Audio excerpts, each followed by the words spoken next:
हम जानत रही कि तू हर तरह का सवाल करो, समझ गेला हमरो बड़ा राजनीति आवेला। ये 75 साल, जैसा कि हमारे निर्देशक ने कहा,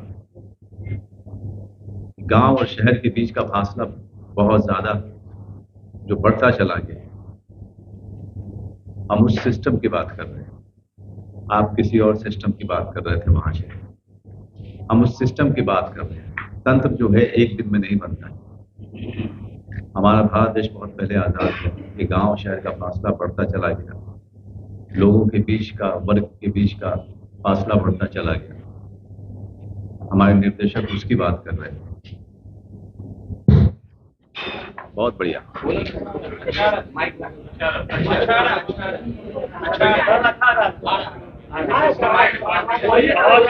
आपका आवाज ही बुलंद है।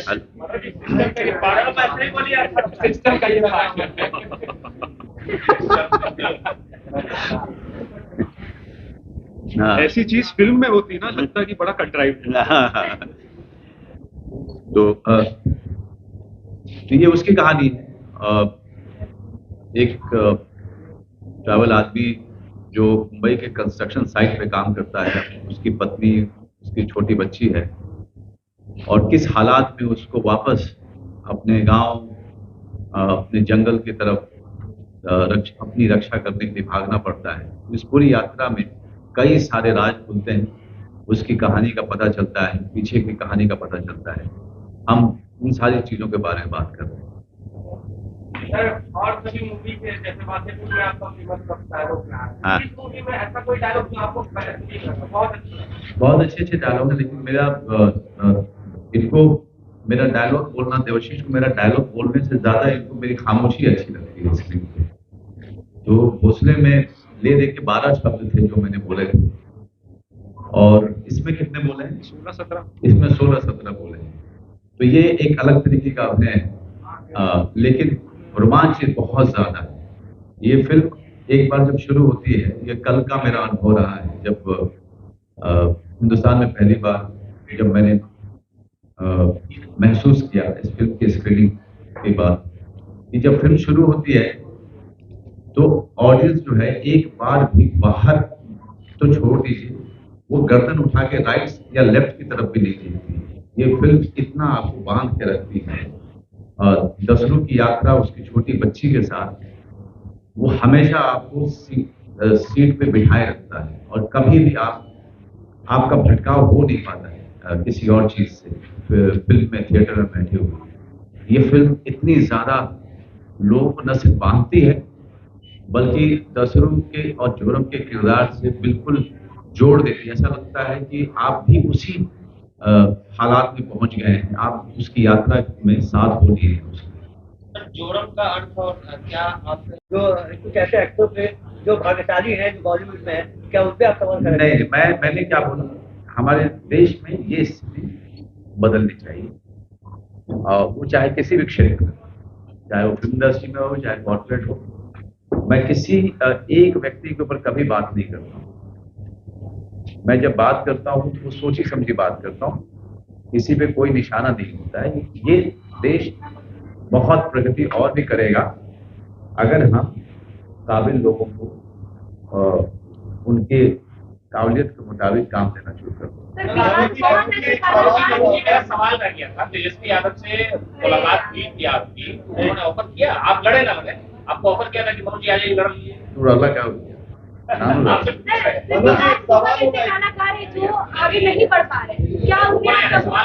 मैं आपसे इत्तेफाक नहीं रखता। बिहार से बहुत सारे कलाकार अब बहुत ज्यादा काम कर रहे हैं वहाँ पर, और बहुत सारे और भी कलाकार आगे आने वाले समय में आपको बहुत ऊपर एक सितारे की तरह चमकते हुए भी दिखाई देंगे। मनोज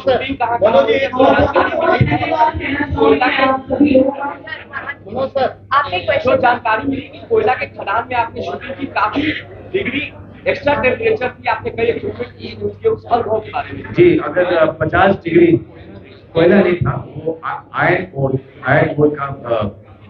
की माइन थी वो।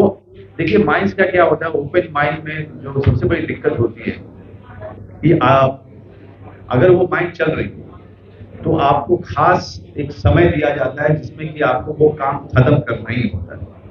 फिर वहाँ के जो हालात होते हैं वो ऐसे नहीं होते कि आप अचानक फिल्म की शूटिंग करने गए और आप बहुत आराम से शूटिंग कर सकते हैं, ऐसा होता नहीं है। और उनका एक सिस्टम होता है जिसका पालन करना होता है। उसके अलावा अगर बाहर में 50 डिग्री था तो माइंड में 55 डिग्री कम से कम 55 डिग्री हो जाता है, 5 से 7 डिग्री का फर्क पड़ता है। तो आप समझ सकते हैं कि पूरी यूनिट किस कंडीशन में काम कर रही है। वहाँ के जो मजदूर हैं जो खदान में काम करते हैं वो उन्होंने तरीका निकाल दिया, लेकिन हम वहाँ पे नए नए थे, तो जाहिर सी बात है कि इस तरह की फिल्म की शूटिंग वहाँ पे करना, और न सिर्फ गर्मी की मार बल्कि वहाँ के पूरा जो कंडीशन है उसकी आदी नहीं थे हम लोग। तो उसके कारण भी जो है टीम को बहुत दिक्कत हुई थी, लेकिन फिर भी समय पे हमने काम कर रहे सवाल है। देखिए क्या है, देखिए आजकल क्या है, थोड़ा सा आप फिल्म इंडस्ट्री का एक व्यापक रूप ले लिया। अब कोई भी कहीं भी बैठा हुआ अपनी फिल्म बनाता है, वीडियो बनाता है और इमीडिएटली वो सोशल मीडिया पे डाल देता है, और वहां से बहुत सारे लोग जो हैं अपनी रोजी रोटी भी बहुत अच्छे से चला रहे हैं। तो अब सिनेमा बनाने का जो पूरा रूप है वो बिल्कुल बदल चुका है। आपको मैं बताऊं कि पटना के बहुत सारे नए लड़कों को मैं जानता हूँ, जिनके संपर्क में रहता हूँ, कितनी बढ़िया फिल्में बना करके वो सोशल मीडिया पर डालते हैं, उसको प्रमोट करते हैं, और मैं भी कभी कभी आगे बढ़ाता हूँ उसको। और उनका जो तकनीक है वो किसी भी अच्छे डायरेक्टर से कम नहीं, लेकिन वो उनको रहना यहीं पे है। तो बाकी समय में वो वीडियोग्राफी करते हैं, उससे पैसे कमाते हैं और फिर वो फिल्म बनाते हैं और उस फिल्म को सोशल मीडिया पर डाल करके वहां से धन कमाते हैं। तो ये इस तरह का जुनून ही उनको आगे रास्ता दिखाएगा। जहां तक बात रही फिल्म इंस्टीट्यूट से पहले हमें एक फिल्म पॉलिसी लेके आनी पड़ेगी बिहार के लिए, जहां पर बाहर से लोग फिल्म की शूटिंग करने के लिए आ सके और उनको उत्साहपूर्वक आए, ताकि उनको लगे कि वहां जाकर के उनकी मदद होगी, उनको फिल्म बनाने में मदद होगी। एक फिल्म का कल्चर तब बने, जब फिल्म का कल्चर बनता है तो स्टूडियो भी बनता है, फिल्म इंस्टीट्यूट भी बनता है, लेकिन उस कल्चर को यहाँ लेके आना बहुत जरूरी है। क्या आपको लगता है कि बिहार में उस तरह का कल्चर नहीं है? फिल्म का कल्चर नहीं है ना सर, फिल्म कल्चर एक होता है, फिल्म का कल्चर अभी नहीं है। फिल्म पॉलिसी आ जाएगी, जब बाहर के लोग आना शूटिंग करना शुरू करेंगे तो वो कल्चर धीरे धीरे आ जाएगा। जैसे लखनऊ में पहले नहीं था, लेकिन फिल्म पॉलिसी को इतने अच्छे ढंग से वहां पे लागू किया पिछली सरकार ने, इस सरकार ने, और बहुत अच्छे ढंग से वो कर रहे हैं। अभी भी मैंने अपनी फिल्म भैया जी की शूटिंग की वहां पे, तो वो वहाँ के सब लोगों को पता होता है कि फिल्म की शूटिंग कैसे होती है। फिल्म क्या आपको जो जूनियर आर्टिस्ट हैं वो बहुत सारे तैयार हो जाते हैं, होटल्स काफी सारे बुक होते हैं, छोटे छोटे जो उद्योग हैं वो जो फिल्म से जुड़ जाते हैं, फिल्म मेकिंग से जुड़ जाते हैं, आपको नए नए टैलेंट्स को मौका मिलना शुरू हो जाता है उस जगह। तो इसको फिल्म कल्चर बोलते हैं। एक आखिरी सवाल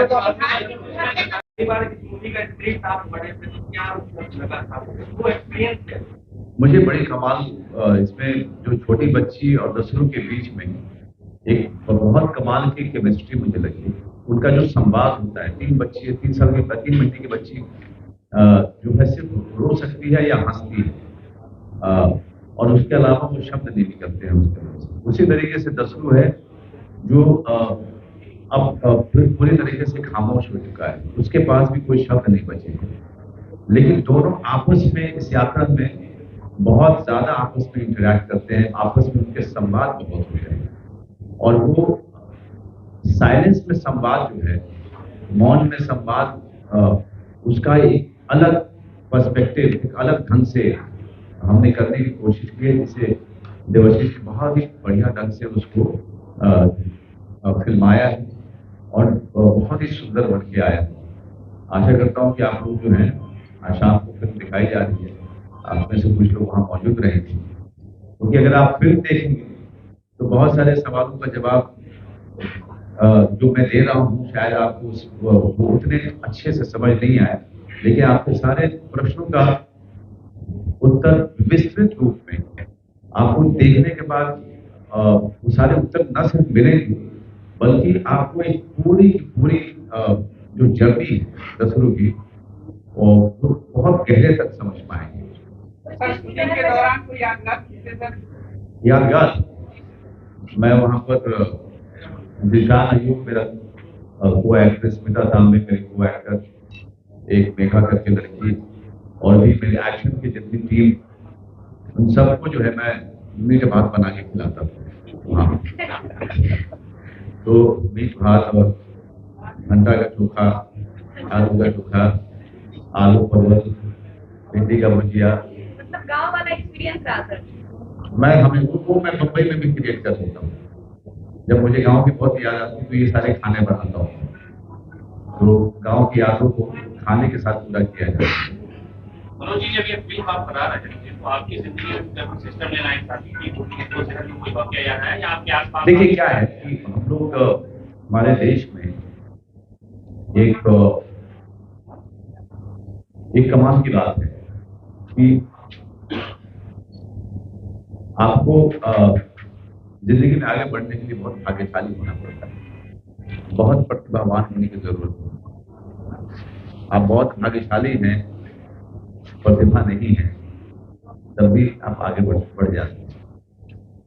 मेरी परेशानी हमेशा ऐसा यही रही है कि क्या ऐसा नहीं हो सकता कि जो जिसमें काबिलियत हो, जिसने संघर्ष करके अपना काम सीखा हो, हम हर क्षेत्र में, अपने देश के हर क्षेत्र में, चाहे वो कॉर्पोरेट सेक्टर हो, चाहे फिल्म इंडस्ट्री हो, चाहे एजुकेशनल सेंटर्स हो, हम उनको मौका दें जिसको काम आता है। तो इसका जिसको लेके गुस्सा हमेशा रहा और भुक्तभोगी भी रहा, तो वो गुस्सा जो है कई सालों तक मुझे बहुत परेशान करता रहा। लेकिन अब चूंकि इतने साल हो चुके इंडस्ट्री में, 30 साल इंडस्ट्री में अब होने जा रहे हैं मेरे, अब धीरे धीरे वो चीज बाहर नहीं निकलती है गुस्से के कारण। लेकिन हाँ, अब उस गुस्से को मैंने काम में लगा दिया, चैनलाइज कर दिया। सर, इस फिल्म में कोई गाने ऐसा हो? मेरे अंदर एक गुस्से से आती है, मेरे अंदर बहुत सारे सवाल हैं। ये देश ऑलमोस्ट 75 साल का हो गया है और हम कई सारी गुस्ताखियां, कई सारी मिस्टेक्स हम बार बार कर रहे हैं। कुछ लोग हैं जिनको मेन स्ट्रीम पे रिप्रेजेंट नहीं किया जाता, उनकी वॉइसेस हम तक पहुंचती नहीं। तो ये कहानी वो एक कोशिश है कि हम शहर तक एक ऐसी आवाज को ले आए, आदिवासी की आवाज को ले आए, मेन स्ट्रीम के दायरे में एक डायलॉग शुरू करने की कोशिश करें, एक जितनी एक्सेसिबल हो सके उस तरीके से, जितनी जेंटल और जितनी रिस्पेक्टफुल हो सके उस तरीके से। तो मेरी स्टोरी टेलिंग मेरे लिए वो डायलॉग शुरू करने का एक जरिया है। और ये फिल्म जो आया था मनोज सर के पास 2016 में, हम तब तांडव करके एक शॉर्ट फिल्म बना रहे थे और पोस्टर सेटअप करने की कोशिश कर रहे थे, और तब मुझे पड़ी थी और तब से पिछली चली जाती है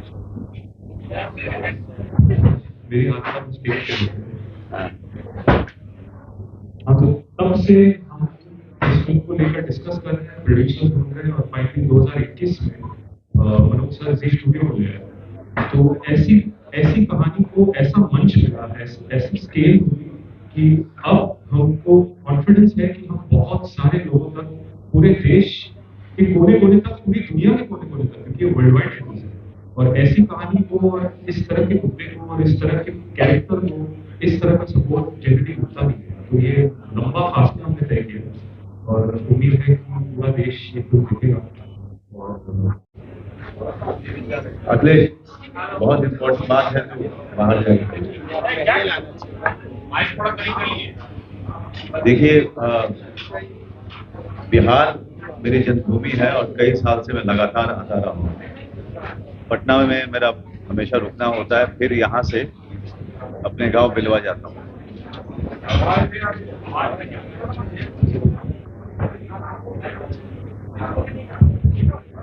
तो ये जरूरी हो जाता है कि जब यूरोप जैसी फिल्म, जो कि जंगल के में रहने वाले आदिवासी आदमी की कहानी है और उसके पीड़ा की कहानी है, उसके संघर्ष की कहानी है, उसके द्वंद्व की कहानी है, उसके परिवार की कहानी है। तो ये हमारे लिए महत्वपूर्ण था कि हम पटना तो इसे जरूर लेके आए और पटना के लोगों से अपील करने आए कि आग्रह करने आए कि आप इस फिल्म को देखिए और इसको जितना ज्यादा हो सके आगे बढ़ाइए, फैलाइए, क्योंकि ये हम सब की कहानी है। ये जो गांव में रहते हैं वो लोगों की कहानी है। ये लोग जो सिस्टम के मारे हुए लोग हैं उनकी कहानी है। जो लोग कहीं ना कहीं एक सहारा तलाश कर रहे हैं अपनी जिंदगी में, एक रक्षक तलाश कर रहे हैं, ये उनकी कहानी है। ये दसरू मेरे कैरेक्टर का नाम है। वो अपने 3 महीने की बच्ची को मुंबई से लेकर झारखंड की तरफ भाग रहा होता है, वापस जंगल की तरफ। ये उसकी कहानी है। तो आप लोगों से आग्रह है कि हमारे जितने भी मीडिया के भाई बंधु हैं सब लोग इस फिल्म को देखें और इस फिल्म को आगे बढ़ाएं ताकि ज्यादा से ज्यादा लोग इस फिल्म को देख पाएं।